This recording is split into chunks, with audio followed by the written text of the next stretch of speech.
नमस्कार, राम राम मेरे प्यारे भाइयों बहनों, स्वागत है, अभिनंदन है आप लोगों का परीक्षा के इस ऑफिशियल चैनल पर।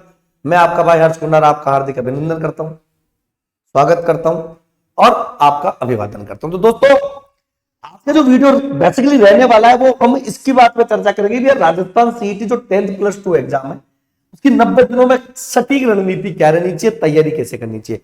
अब 90 दिन क्यों? क्योंकि दिवाली चली गई, फटाके फूट गए, मिठाइयां खाली, छुट्टियां मना मनू के आ गए। क्योंकि दुनिया में कितना ही समझा लो किसी को, चाहे वो हम ऑफलाइन में पढ़ाए चाहे ऑनलाइन पढ़ाए, बच्चे भाई दिवाली पे तो न पढ़ने का काम न पढ़ने का नाम। तो भैया अब थोड़ा हम सीरियस होते हैं।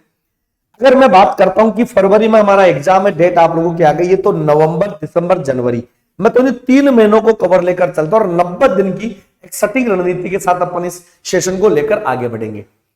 सेशन को आगे लेकर जाऊं, तैयारी कैसे करें, किस तरीके से करें, तो ऐसा तो कोई गुरुजी के पास या हमारे पास ऐसा कोई जादू का मंत्र तो है नहीं यार कि सर 90 दिन में आप बता दो क्या होना है। कि हाँ, लेकिन ये बात जरूर है, बच्चों ने कई मैसेज किए हैं, कई बार बात करी कि सर जो सिलेबस है वो काफी बड़ा दे दिया है, हम क्या करें। आरएस का सिलेबस है, ग्रेजुएशन का भी सिलेबस बहुत बड़ा है, 10th प्लस 2 का भी सिलेबस है, हम तो हार गए। तो भैया देवताओं, सीधी सी बात है, नौकरी तो लगनी है। अब तुम्हारे कहने से या मेरे कहने से या किसी और के कहने से सिलेबस चेंज होगा नहीं। अब जो है वो यही है भाई, न मामा चू काणो मामो चो को। कहने का मतलब है अगर सिलेबस दे दे तो इस पे तैयारी तो करें ना।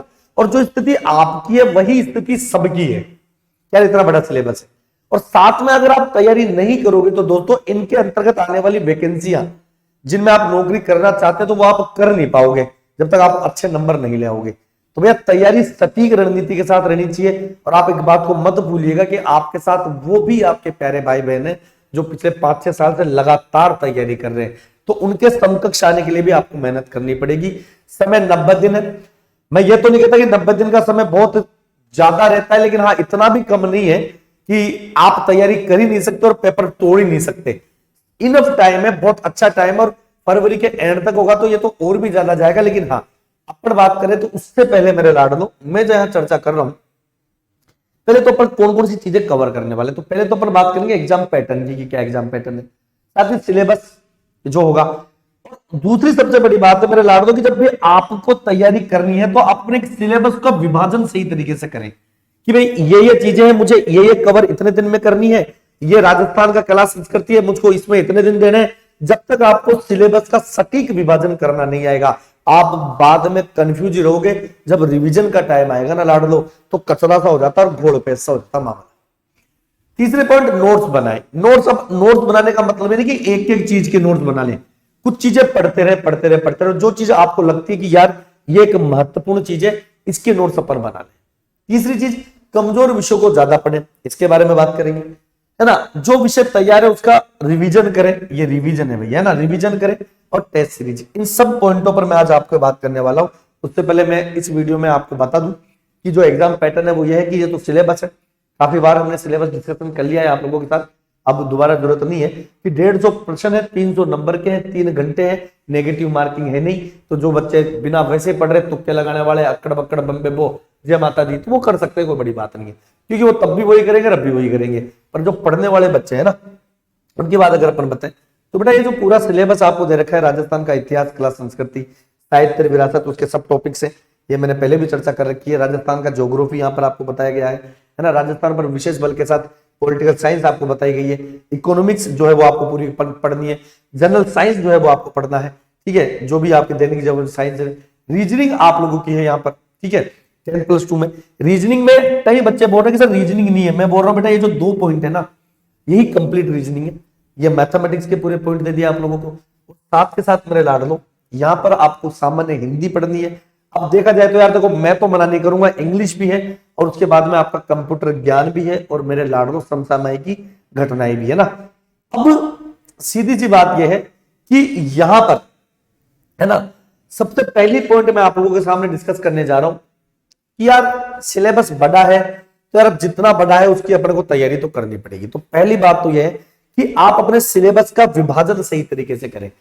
जैसे पहले छोटे छोटे सब्जेक्ट्स को आप कवर करें, कंप्लीट करें, ताकि बाद में उसका रिवीजन हम कर सके और साथ में बड़े सब्जेक्ट को आप साथ में लेके चलें। जैसे मान लो कंप्यूटर आपने उठाया सिलेबस, तो पहले डिसाइड करें 90 है, शुरू का एक महीना मुझे शुरू के 1 महीने में मुझे एक तो कंप्यूटर पूरा पढ़ लेना है, कंप्यूटर के बाद में हिंदी, एक ज्यादा लेंथी नहीं है हिंदी, इंग्लिश और हम बात करें तो ना कंप्यूटर, हिंदी और इंग्लिश, इन 3 सब्जेक्ट को हमें शुरू के पहले महीने में ढंग से वेल तरीके से नोट्स बनाकर हमें पढ़ लेना है, सिलेबस का विभाजन। और पूरा ध्यान इसमें लगाने के साथ साथ जो बहुत बड़ा पार्ट होता है राजस्थान का इतिहास, कला, संस्कृति के, उसके धीरे धीरे एक एक पॉइंट को साथ पढ़ते रहना है। ऐसे नहीं पढ़ना कि मान लो कि पूरा कंप्लीट अपन को राजस्थान में पढ़ना, नहीं, साथ के साथ थोड़ा एक एक दो देखते रहने। जब हमें लगे कि 1 महीने में ये 2-3 टॉपिक अपने पूरे हो चुके, ये 3 सब्जेक्ट अपने पूरे हो चुके, फिर आपको अपना बड़ा वाला जो सब्जेक्ट है वो उठाना है, जैसे राजस्थान वाला। ठीक है, साथ में जो 3 सब्जेक्ट हो चुके हैं उनका रिवीजन धीरे धीरे आप लोगों को करता रहना है। उसके साथ साथ अगले 1 महीने में, 2 महीने में आप राजस्थान जीके, कला, संस्कृति आप इजी में पढ़ सकते हो, कोई बड़ी वाली बात नहीं। तो सबसे बड़ी बात आपको सिलेबस का विभाजन, नोट्स आपको बनाने हैं। नोट्स कैसे बनाने लाड लो कि आपको जो पॉइंट समझ में आ रहा है कि भैया ये महत्वपूर्ण पॉइंट है, आपको केवल वही लिखना है। ऐसा नहीं कि भैया पूरा का पूरा एक एक चीज लिख रहे हो, नहीं, जो चीज आपको याद है, जो आप पढ़ सकते हो, जो आपको कवर है, उसके नोट्स नहीं बनाने। हाँ, जो चीज लिखती है बाद में रिवीजन के टाइम पर हम इसको पढ़ने से हमको पूरा रिकॉल हो जाएगा। जैसे कई बार होता है ना, हम कोई टॉपिक पढ़ रहे होते हैं, पर को याद नहीं आता, लेकिन उसकी कोई एक बात याद आने से वो पूरा पैराग्राफ, पूरा पेज अपने माइंड में वैसा का वैसा छप जाता है जैसा हमने पढ़ा था। तो बस वही महत्वपूर्ण पॉइंट्स आपको लिखने हैं। नोट्स का मतलब पूरी किताब नहीं लिखनी है ना। तीसरी सबसे इंपॉर्टेंट बात है मेरे लाडलो की, जो कमजोर विषय उसको ज्यादा पढ़े। अब जैसे किसी के मैथमेटिक्स कमजोर है, उस पर थोड़ा सा फोकस ज्यादा रखें, है ना, उस पर फोकस ज्यादा रखें। और क्योंकि आप लोगों का एलिजिबिलिटी टेस्ट है, तो भैया एग्जाम में कुछ भी आ सकता है, सीधी सी बात है। तो उस पर आपके जो टॉपिक कमजोर है उन पर प्रैक्टिस थोड़ा ज्यादा करें। टीचर से पूछें, ऑफलाइन पढ़ रहे हो तो ऑनलाइन पूछे, तो ऑनलाइन वाले टीचर से पूछें, कंसल्ट करें। यहां से क्लियर होगा तो ही आप लोग सेटिस्फाई होंगे कि भैया समझ में आ रहा है। तो भैया कमजोर विषयों को ज्यादा पढ़े, साथ ही तीसरी तो बाद में आएगा, साथ ही मेरे लाडलो मैं आपको बता दूं, कमजोर विषयों को पढ़ने के बाद एक पॉइंट और है कि आप लोगों का जो विषय अच्छा है उसका आप रिवीजन करें मात्र। जैसे मान लो आप लोगों का पता है कि सर हमने रीजनिंग पढ़ रखी है और रीजनिंग हमारा बहुत अच्छा है, इसके जो कंसेप्ट है हमारे सारे क्लियर है।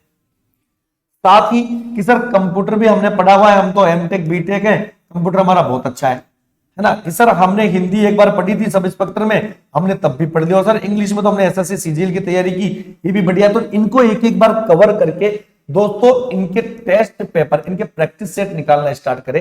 इनके तो प्रैक्टिस सेट निकालते रहोगे, उधर जो आपका राजस्थान जो बड़ा है ना, जो राजस्थान हो गया या साइंस हो गया, उनको आप पढ़ते हुए चले जाओगे साथ। ठीक है, अब ये सारी चीजें कब तक रहेंगी? ये सारी चीजें आप 2 से 2.5 महीने के अंतर्गत पूरा कवर कर लेंगे। जब 2 से 2.5 महीने के बाद में आपके पास, जैसे मान लो आपका नवंबर हो गया, ठीक है, आपका दिसंबर आपने पढ़ लिया, आपने जनवरी आधा, 15 जनवरी संक्रांत को पतंग उड़ाने की जगह आपने पढ़ लिया। अब 15 दिन इसके और 15 दिन फरवरी के, यानी अब आपके पास टोटल कितने दिन बचे हैं? 30 दिन। जैसे ही 30 दिन आपके पास बचते हैं, आप कहीं से भी, चाहे ऑफलाइन हो चाहे ऑनलाइन हो, आप टेस्ट सीरीज ज्वाइन कर लीजिएगा। दोस्तों टेस्ट सीरीज एक ऐसा हथियार है, एक ऐसा रामबाण इलाज है जिससे आपको अपनी कमियों के बारे में पता चलेगा। और मैं 30 दिन पे ही क्यों कह रहा हूं, क्योंकि जब 30 दिन में आप टेस्ट सीरीज ज्वाइन करेंगे तो एक तो आपको आपका स्पीड का पता, दूसरा आपको वो क्वेश्चंस पता होंगे जिसमें आप अटकते हैं, जिसमें आपका कंसेप्ट क्लियर नहीं है। अब ऐसा तो नहीं है ना यार कि इतना बड़ा सिलेबस है और हर दूसरा कंसेप्ट क्लियर नहीं है, तो भाई देवता तैयारी करने की जरूरत ही नहीं है, घर पे बैठो मम्मी पापा के साथ अपना खेती बाड़ी करेंगे आराम से, क्यों टाइम वेस्ट करते हो। कंसेप्ट का मतलब है जैसे 100 में से 2 क्वेश्चन क्लियर नहीं हो रहे, 100 क्वेश्चन है उसमें से 10 क्वेश्चन में दिक्कत आ रही है, वो तो शुरू के 5-7 पेपर जब अपन देते हैं तो अपने को अपनी कमी का पता चल जाता है। तो 30 दिन इसीलिए मैं बोल रहा हूं कि वो 30 दिन आपको वो कमियां दूर करने में, कवर करने में काम आएगा, स्पीड आपकी बढ़ेगी। और जब लास्ट के 10 दिन बचते हैं तो बिल्कुल कमरे में बंद होकर टाइम लगाकर आपको अपनी टेस्ट सीरीज को वैसे देना है जैसे आप एग्जाम में देते हो। दोस्तों एक छोटी सी रणनीति है, छोटी सी एक रणनीति मैंने आपको बताई है, ठीक है। और फिर अगर आपको जैसे कि अब ये उन बच्चों को लिया था जो बिगिनर्स होते हैं ना बेटा, ये वो बच्चे जो बिगिनर्स होते हैं। अब कई बच्चे ऐसे होते हैं जिन्होंने तैयारी पहले कर रखी है काफी सारी, उनके लिए थोड़ा सा तरीका अलग है रिवीजन का।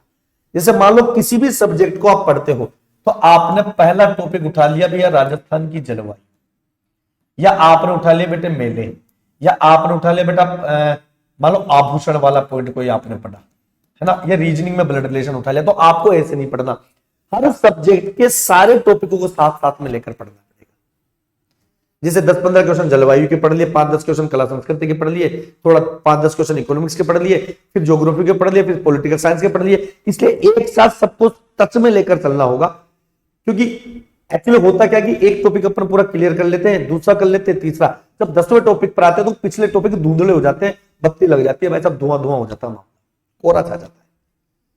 तो मैं उम्मीद करूंगा कि आपको ये सारी चीजें समझ में आई होगी। टेस्ट सीरीज आपको लगाना है, ठीक है। फिर भी अगर कोई मेरे प्यारे भाई बहन जिसको तैयारी करनी हो सीटी 10+2 की और एलडीसी की, अगर वो एक साथ तैयारी करना चाहता हो, तो परीक्षा के इस एप्लीकेशन पर, परीक्षा के प्लेटफॉर्म पर पूरा रिकॉर्डेड कोर्स हम प्रोवाइड करवा रहे हैं मात्र 50% ऑफ पर। मतलब आपको एक कोड लगाना पड़ेगा दोस्तों, RJ50।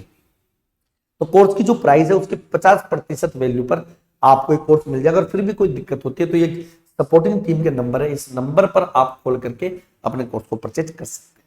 दोस्तों अगर वीडियो अच्छा लगा हो तो जरूर शेयर कीजिएगा, लाइक कीजिएगा। तब तक के लिए धन्यवाद। जय हिंद, जय भारत, राम राम दोस्तों, थैंक यू।